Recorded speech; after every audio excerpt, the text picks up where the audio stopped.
Shalom, and welcome to another in our series of podcasts from Temple Beth, a dynamic center for conservative Judaism in Los Angeles. This is a recording of a Shabbat teaching with Rabbi-Cantor Hilary Chorny.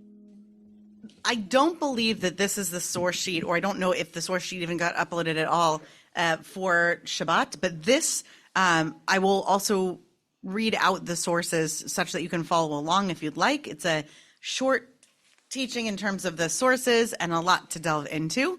We're going to begin. The first source on the page is in the heart of Parshat Beha'alotekha, which Ella just read so beautifully. You shouldn't read this part, but we are in the heart of the book of Numbers, and we are still in the part of the book in which we are recounting the specific duties of the different priestly classes and subclasses. So we're going to look at a set of verses in the 8th chapter of Bamidbar, Numbers chapter 8, starting with verse 24. If you want to look at the context, you can find it on page 819 in the Chumash. And starting from verse 24, Zot asher Leviim. This is what when we hear Zot in Bamidbar or in Vayikra, what does Zot usually refer to? I'll give you a hint. We often see it as Zot Chukat. This is the policy, the law, the thing that we've got to follow. So Zot, this is what we teach you regarding the Leviim. Mi bein chamesh ve'esrim shana v'mala yavo litzvot tzava ba'avodat ohel moed. So, from the age of, what age do they start at? 25 years of age, they should engage in the avodah, in the sacred work of service that takes place where? In the Ohel Moed. Right, okay. So, then we get the end bracket for their life of service. Umi ben chamishim shana yashuv mitzvah ha'avodah velo ya'avod od. And from the age of 50 years old, chamishim, great. I want to give you a chance because people know their Hebrew number sometimes, okay? And then yashuv, they should, what does that mean? Does it mean to literally return? What does that mean? Go back or retire, right? It's as if somebody was in active service and then they're returning from that active service duty. So yeshuv, they should go back and they should basically not work anymore. Lo ya'avod od. They should not do that sacred duty anymore. Finally, we hear a little bit about what retirement looks like for the Levi'im, okay? Next verse. V'sheret et echav be'ohel moed lishmor mishmeret va'avodah lo ya'avod kacha ta'aseh levi'im b'mishmerotam.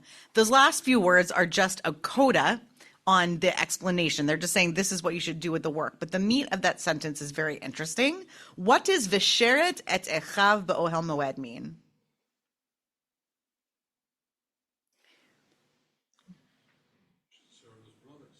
They should do some sort of another kind of service. It's not the same word as avodah, but they should do something. They're what are they doing with their brothers? It kind of tells us it's a type of lishmor mishmeret. What is shmira like at camp?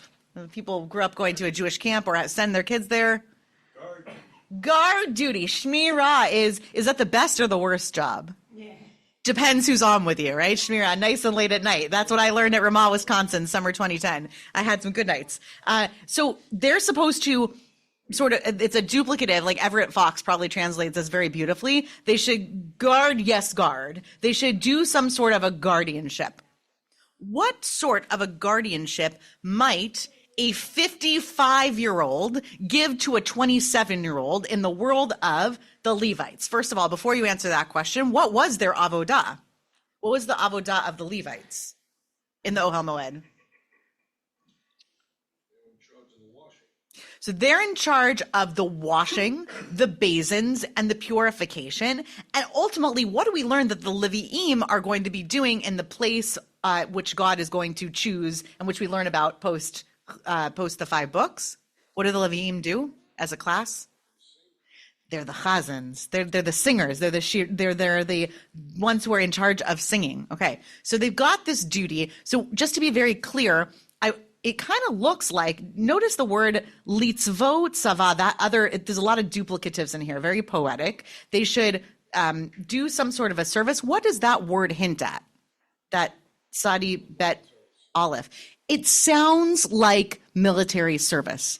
But what I was thinking about when I was reading this verse is, we've had a handful of shinshinim, of kids from Israel who, when they reach the age of graduating, they graduate out of their high school career and they would be ready to be conscripted in service. They come and they live in the United States as a like matter of foreign service. Lovely, energetic. Some of you know my husband teaches immersive Hebrew at Lashon Academy, which is a Hebrew charter language school that has 4 campuses in Los Angeles. And they don't do anything religious. It's completely about Hebrew language there, but even they get shinshinim. Not all shinshinim, as I've learned because we've had some living in our home and he works with them, not everybody is going to go back and serve on the front lines or serve in a tank. What else do Israelis do during service? What other types of service exist? Right, there's medical service. What's that? Logistics. So we've got people in intelligence, logistics, engineering, maintenance. And there's also national service. There's also the notion that those who are medically not qualified or whose families might otherwise religiously object to them being in active duty in combat environment will have them doing other service.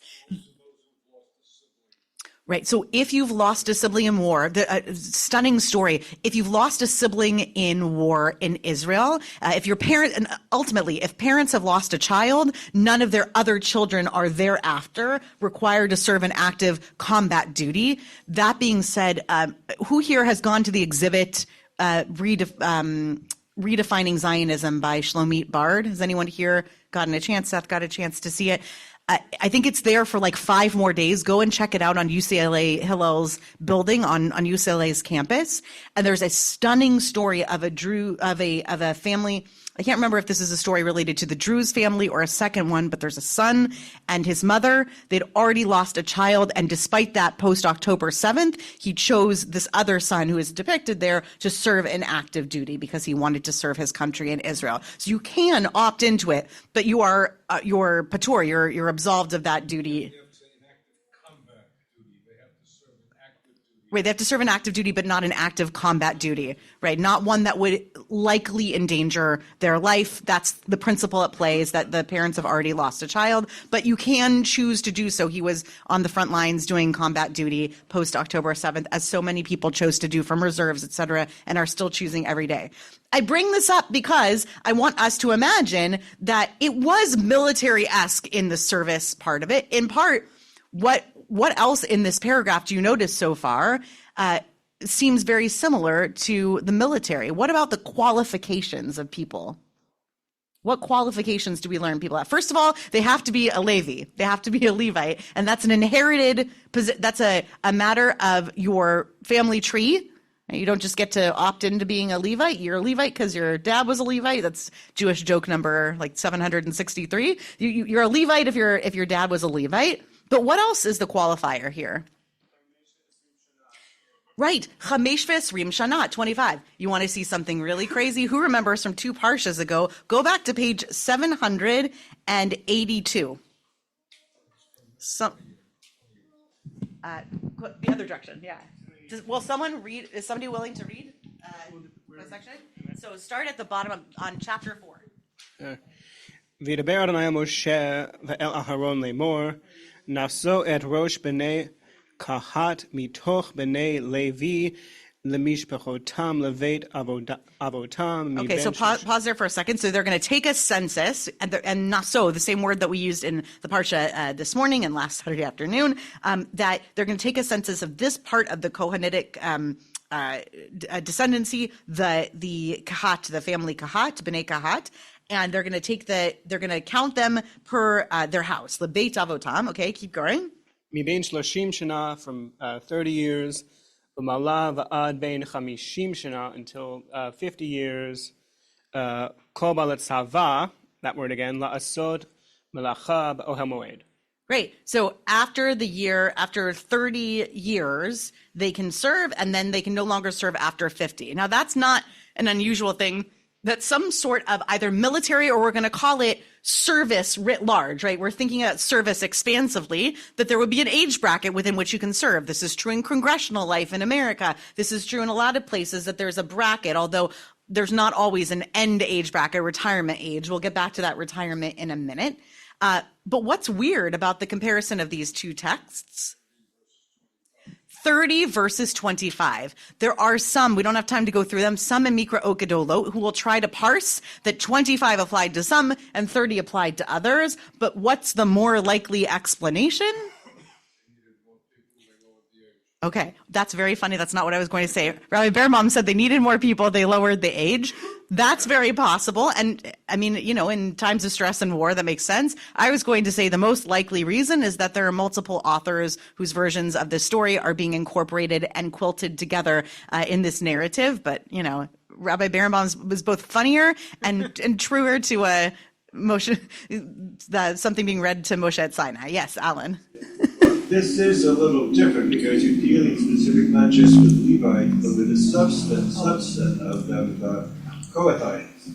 And because of that, and because they're dealing with, one of their job is to deal with the tent of meeting, with the sacred objects in the tent of meeting, it could be that they need to be 5 years older. And there's, in this week's Parsha, there was talk about, there's another group. It's not just the Kohathites, but there's another group, and they're talking about they're treated differently in what's taking place, even though they're both Levites. So I think this is just they're Levites, and then there's subdivisions below that, which I think may account for the difference.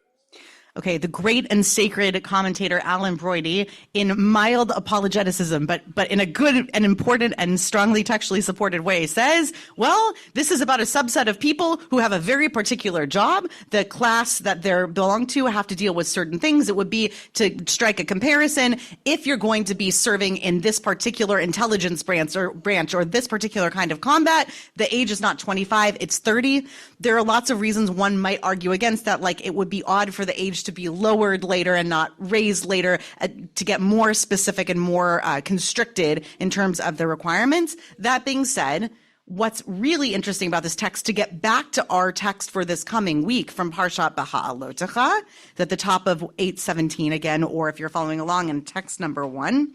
The other thing that's interesting about this text is not just the starting age, it's the ending age. They can serve only until age 50. And then I started to ask a question, but backed up. Let's come back to that question. What does the retirement look like for these 50-plus-year-old Levites who are now helping out with some sort of shmirah of their brethren who are doing this work? What could that be? What's that? Okay, making them apprentices. So they're, anybody here ever have that experience where they go and they take a job in a field, and the best experience that they have is when somebody who's been there for 25 or 30 years longer than they have shows them the way to do it? Anyone ever had a boss, a mentor, a supervisor, right? It's a way of venerating experience, but it's also deeply practical, because if you're starting fresh with brand new techniques and ideas every time, then you're losing all of the accumulated and acquired knowledge of 25 plus years of service of the older people at work. What are some other reasons to utilize retirees from the Levite service in order to let's not say in order to, what's another reason to utilize those retirees in the workplace of the Levi'im? What's another benefit of that? Let's have Brian and then Alan. And if you're comfortable with using the microphone, then if you could use the microphone, that'd be great. So starting with Brian. I was just going to say, in Torah, there are various calamities that happen to the children of Israel. Korach, his whole entire family gets swallowed up. So there's a whole bunch of sons of Levi who get swallowed up. So if people are getting swallowed up and there are all these people dying off, then having some retirees who know the ropes already to jump in makes more sense.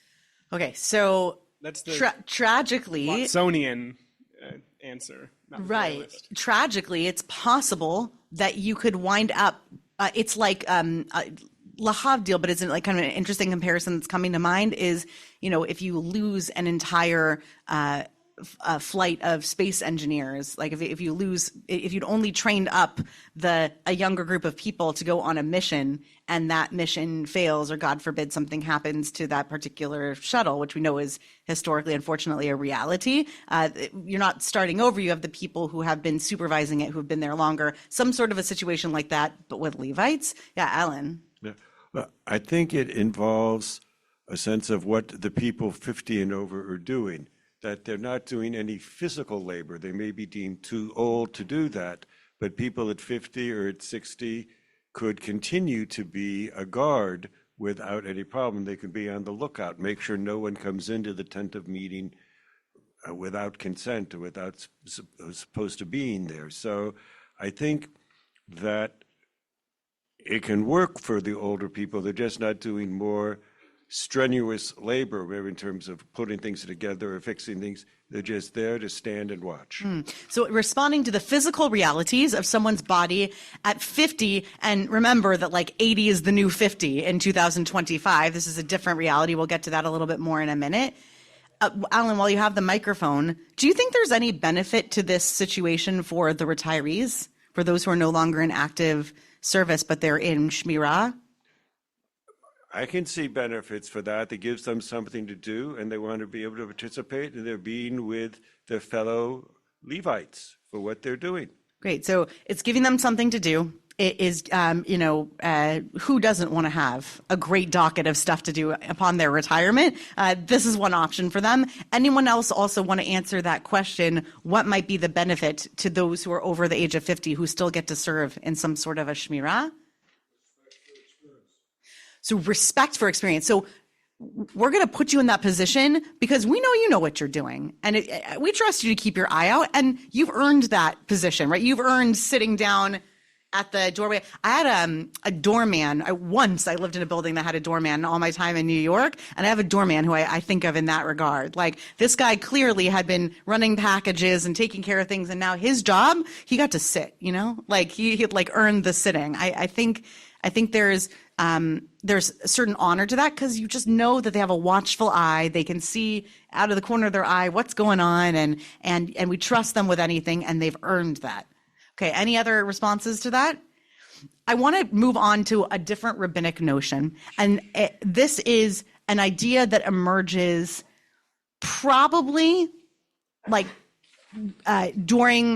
we see it first emerge early during temple times, but the first time that we have it recorded for sure is after the destruction of the second temple. So we don't have exact dating of this teaching, but what we know is that in this inherited tradition, Pirkei Avot, which I know that some of you have gotten a chance to study over the last few weeks when the rabbis deigned to teach from Pirkei Avot, and you can find it if you'd like to follow along on page 257 in Sidor Lev Shalem, but I also put the teaching as text number 2 on the sheet. There is a notion that is already alive in the time of the earliest rabbinic voices in the Mishnah, that there are certain tasks designated for certain ages and certain ages that seem to be associated with certain tasks and also with what I'll call like life themes. Where are you in life? Would somebody volunteer to read what might be a very familiar Mishnah to some? It's on, again, it's on page 257, or you can read source 2. Will you pass the microphone to Joey, please? You can read in Hebrew, English, or both. Okay. Yehuda ben Tema used to say 5 years is the age for the study of Scripture, 10 is the age for the study of Mishnah, 13 is the age for observing the commandments, 15 is the age for the study of Talmud, 18 is the age for the wedding canopy, chuppah, 20 is the age for pursuit, 30 is the age for full strength, 40 is the age for understanding, 50 is the age for giving counsel, 60 is the age for mature age, 70 is the age for a hoary beard, 80 is the age for super added strength. 90 is the age for a bending stature. 100 is the age at which one is as if dead, passed away, and ceased from the world. Optimistic, a real solid, positive ending there. Let's note some ways in which we still see these exact ages reflected even today in 2025, 57, 85. Some of these things have still stuck. What are some examples in this paragraph that still resonate age-wise? The question is, someone who's of the age of the hoary head, what the hell is that? It likely means for the turning of the hair to a more mature color. Has occurred, I bet it's nothing worse. Okay, great. Let's do Diego and then Alan. Yeah. Well, the obvious one is 13 B'nai Mitzvah. Great. The obvious one is bar mitzvah, and we actually have at least 250 years of history in which, going back from now, meaning we for the past 250 years at least, have celebrated bar mitzvah as in a way that's similar to what we do now, meaning we find a date on which we celebrate that a young man is eligible to take a leadership role in the community and then honor him with some sort of a celebration in that way. We don't know. We don't know. I'm sure some historian knows very deeply. I don't know the history much longer before that, but I know that we've been acknowledging that a 13-year-old is responsible for mitzvot at the age of 13, and that it gets listed in this paragraph. It's interesting that it might just mean he has to fast on Yom Kippur, or she has to fast on Yom Kippur, but it also might mean that we see them as being at an age of more responsibility. Yeah, Alan. Yeah, I would go with two. One is 5 for the beginning of the study of Scripture, because I think you start with Bible, with Tanakh, more Torah stories than anything else, but that happens. And the other point that I liked is the one that 40 is the age for understanding.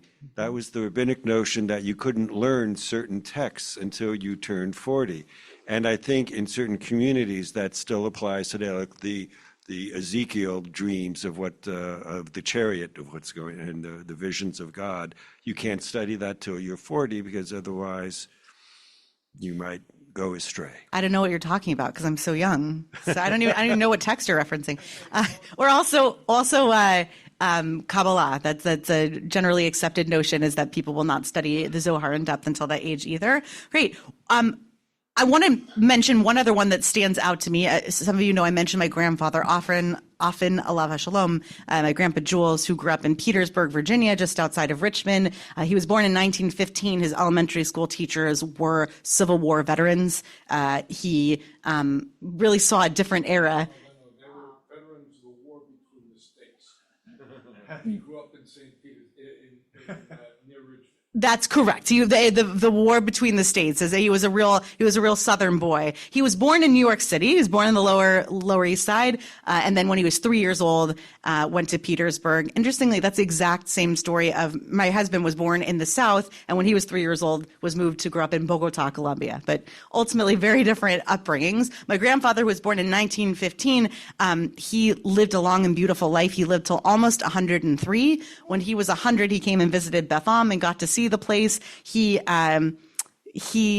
met the Bermans, and I remember them having the exchange that I heard my grandfather have many times. Well, Jules, how are you going to get to be 100? Because he was just turning 100, and he would say in his beautiful accent, "Well, I'm going to get to 99, and then I'm going to be real careful."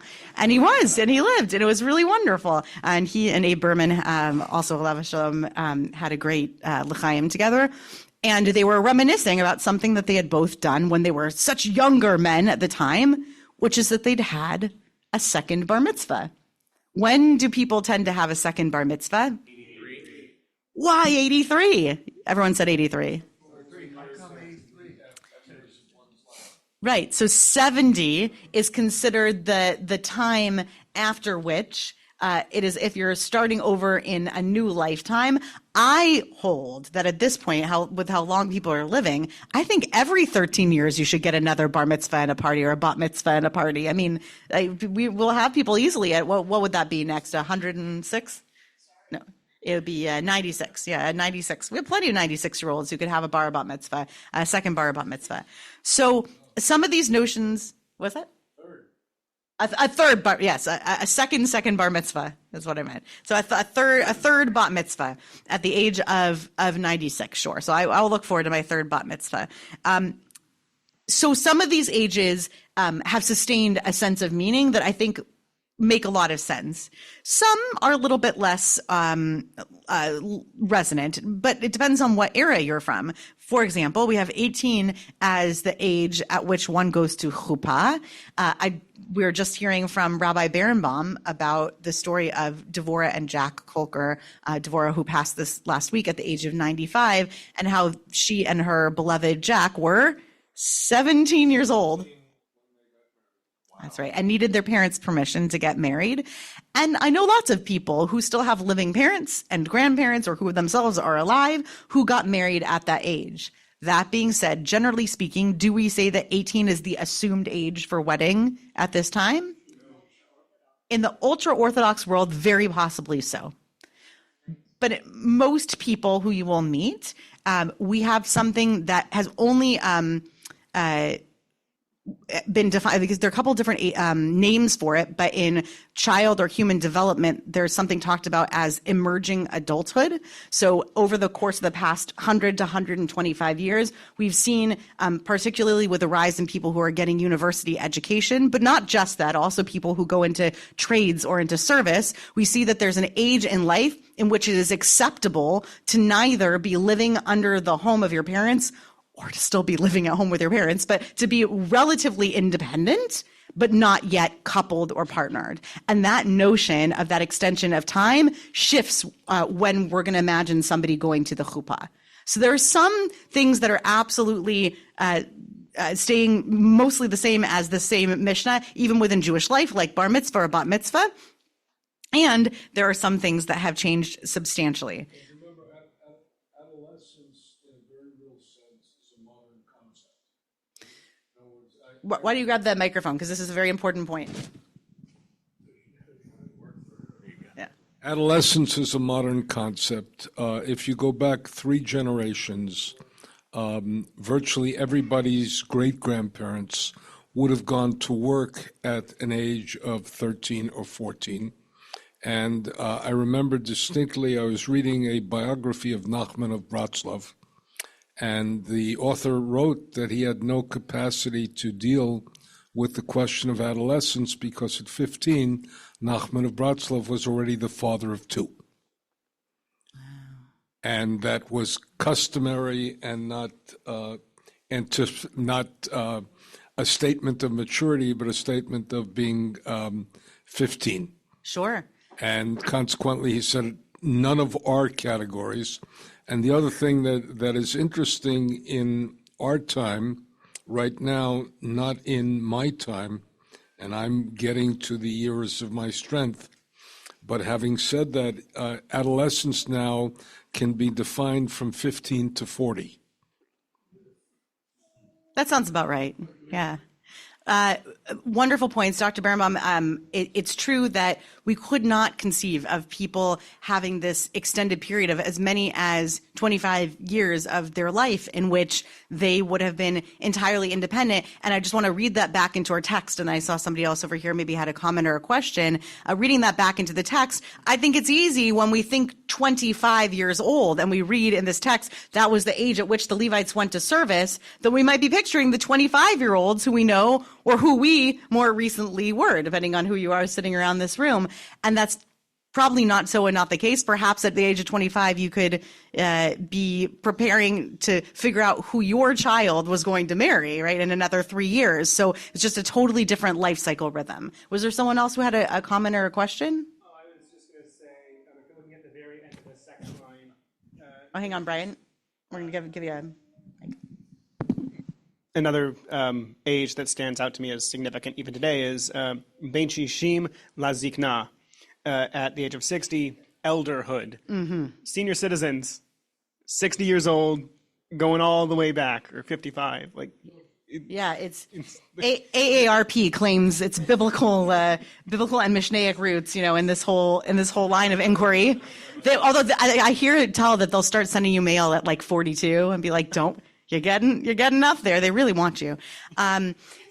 So I want us to take a look at a related text that on its surface may or may not seem very closely tied to this text, but I want to tie it in. And I think it's a wonderful tongue-in-cheek teaching that comes from the Talmud, remembering that in case you're not familiar with this idea, the Talmud is codified as an oral text approximately the year 600. So we're talking about commentary that's coming along several generations later than this Mishnah, which itself is probably a very old teaching and Mishnah. So take a look at text number 3, Tanu Rabbanan, Ezihu mitbashal Yerushalayim. What was the coin of Jerusalem? What do they mean by coin of Jerusalem? What would the coin of Jerusalem have been? It would it have been the shekel? Right. What was the money, meaning what was literally on what was the coin? What did it look like? What was the minting of the coin in Jerusalem? Yep. And so this text reads that it was David ushlomo mitzad echad. It was David and Shlomo who were our kings, right? The ancient kings on one side. And Ir HaKodesh mitzad acher. What in this case is Ir HaKodesh? So how could Jerusalem be on a coin? How was the city on a coin? A depiction of the coin. Here's my question. What did Shlomo and David look like on that coin? What did they think?